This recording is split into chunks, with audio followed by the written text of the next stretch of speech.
Maithili express की शानदार प्रस्तुति। सखी के गुदा गुदी उठा ले बजरिया। खुशी रिकॉर्डिंग स्टूडियो बलुआहा। चोली चम चम चमकई जब सैया जी बिना हलकई हमरा रतिया में। चोली चम चम चमकई जब सैया जी बिना हलकई हमरा रतिया में। सखी के गुदा गुदी उठा ले बजरिया में। सखी के गुदा गुदी उठा ले बजरिया में।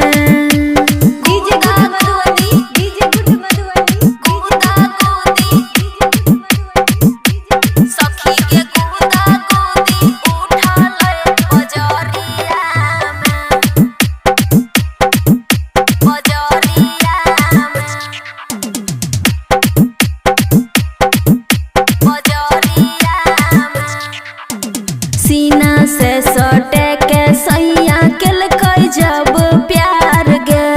बड़ी सुंदर लगलै हमरा पिया के विचार गे। सीना से सटे के सैया केलकै जब प्यार गे। बड़ी सुंदर लगलै हमरा पिया के विचार गे। करवा तेल मांगलकै अपना हाथे से लगलकै मोर कमरिया में। करवा तेल मांगलकै अपना हाथे से लगलकै मोर कमरिया में। सखी के गुदा गुदी उठलै बजरिया में। सखी के गुदा गुदी उठलै बजरिया में।